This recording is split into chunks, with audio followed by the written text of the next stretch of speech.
Selamat pagi, salam sejahtera dan salam Malaysia Madani. Bersama saya Debbie Amanda Padan dalam Berita Pagi Sarawak.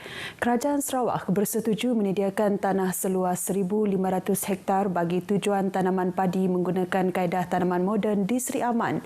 Mengumumkan perkara tersebut, Premier Sarawak, Dato' Patinggi Tan Sri Abang Johari Tunopeng berkata ia merupakan sebahagian daripada sasaran ke arah mewujudkan 20,000 hektar tanaman padi seluruh negeri.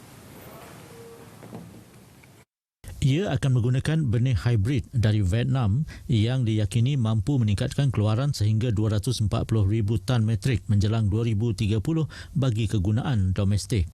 Saya telah bersetuju kita nak cuba 1,500 hektar tanah kerjaan untuk kita gunakan dengan teknologi baru, dengan harapan tanah-tanah yang lain yang di kepunyaan orang lain akan menggunakan model ini supaya they can follow the new technique of planting paddy. Dato' Patinggi Tan Sri Abang Johari berkata demikian selepas mengadakan lawatan ke jelapang padi milik Advancia Sarawak Sdn Bhd dan Bernas Sarawak dan ke Stumbin Certified Paddy Seed Production and Processing Centre SPPC di Seri Aman. Sementara itu dalam sidang media, Premier menjelaskan teknik penanaman moden lubuk pungku turut dipanjangkan kepada pemilik tanah persendirian. Beliau dijangka akan mengumumkan peruntukan yang besar untuk sistem pengairan memandangkan geran pengairan daripada kerajaan pusat bernilai RM173 juta tidak mencukupi. Pengeluaran ini turut dijangka dapat menstabilkan harga beras import di pasaran tempatan yang terkesan oleh kejatuhan nilai ringgit. Sementara itu, Kerajaan Negeri di bawah Gabungan Parti Sarawak komited memastikan pembangunan yang dirancang memberi manfaat kepada rakyat di Bumi Kenyalang yang berbilang kaum. Ke arah itu, Premier Sarawak, Dato' Patinggi Tan Sri Abang Johari Tunopeng berusaha merealisasi setiap permintaan rakyat termasuk di kawasan Kabong.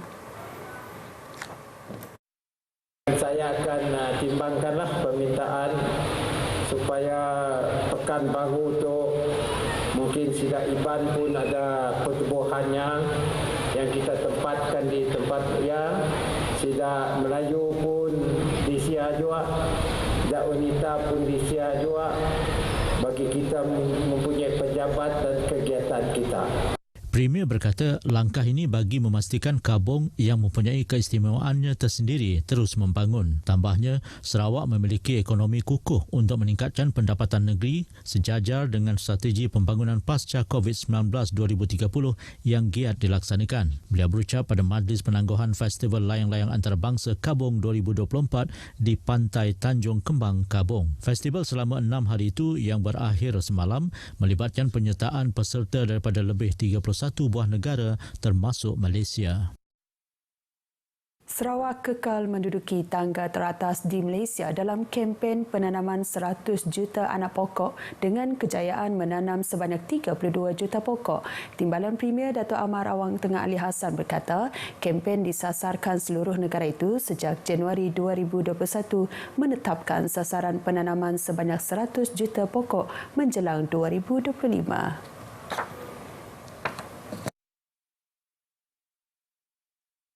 Daripada jumlah tersebut, Kerajaan Sarawak telah komited untuk menanam sejumlah 35 juta pokok menjelang 2025 atau secara purata iaitu 7 juta setahun. Setakat hari ini mungkin tidak termasuklah pokok yang kita tanam hari ini ya. Sarawak melalui Jabatan Hutan telah pun berjaya menanam pokok sebanyak 32,477 pokok ya. Beliau berkata demikian kepada media pada program Arbor Day 2024 di Masjid Jannatul Firdaus, Limbang. Menurut Dato' Amar Awang Tengah, usaha itu sejajar dengan strategi pembangunan pasca COVID-19 PCDS 2030 yang menggariskan 7 teras utama mencapai status negeri maju menjelang 2030. Salah satu teras utama ialah kerajaan negeri ingin memastikan kelestarian alam sekitar terjaga dan seimbang dengan pelaksanaan pelbagai program pembangunan. Program disertai agensi kerajaan dan swasta itu menanam sejumlah 1,002 anak pokok dari pelbagai jenis pokok termasuk belian, medang, sempilo, pintango laut dan garonggang. Penubuhan pasukan bomba komuniti dilihat amat signifikan untuk mengambil inisiatif awal memadam kebakaran yang berlaku di kawasan jagaan mereka. Menurut Menteri Utiliti dan Telekomunikasi, Datuk Seri Julaiha Narawi, pasukan bomba komuniti haruslah berani dalam mengambil alih peranan Jabatan Bomba dan Penyelamat, mencegah kebakaran daripada merebak sekiranya pihak bomba menghadapi kesukaran tiba ke lokasi. Langkah awal ini mampu menyelamatkan nyawa maupun harta benda, terutamanya insiden kebakaran yang berlaku di kawasan perumahan. Beliau berkata demikian pada majlis penutupan latihan bomba komuniti daerah Sebuyau. Melalui program tersebut, pihak bomba telah berkongsi ilmu asas dan langkah awal sewaktu berlakunya kebakaran sekaligus membolehkan kesedaran keselamatan kebakaran dapat disebar luas kepada masyarakat. Turut diadakan penyampaian set alat pemadam api kepada KMKK Zon Sebuyau serta pertandingan mewarna kanak-kanak. Sosioekonomi di kawasan skim penempatan semula Reskom akan terus ditingkatkan dengan adanya Mid Rejang Regional Authority ataupun MIRDA.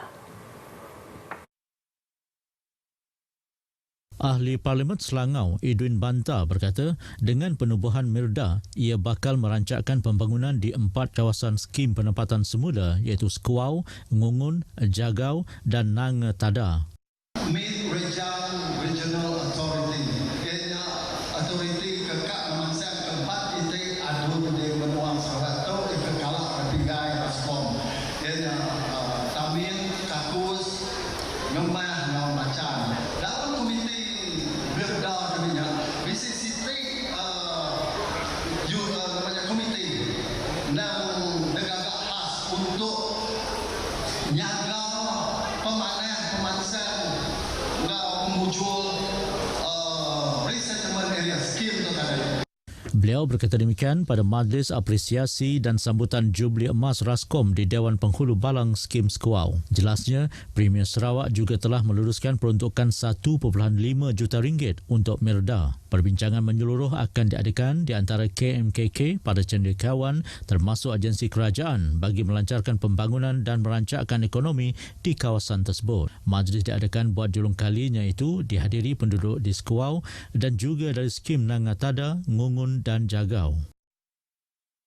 Masyarakat diseru menyumbang barangan kitar semula mereka bagi membantu golongan memerlukan barangan tersebut untuk mereka menjana pendapatan daripada barangan kitar semula itu. Menurut Ahli Dewan Undangan Negeri Jepak Iskandar Turki, dalam pada itu, pembuangan sampah serta barangan yang boleh dikitar semula secara tidak terkawal boleh memberi pencemaran kepada alam sekitar.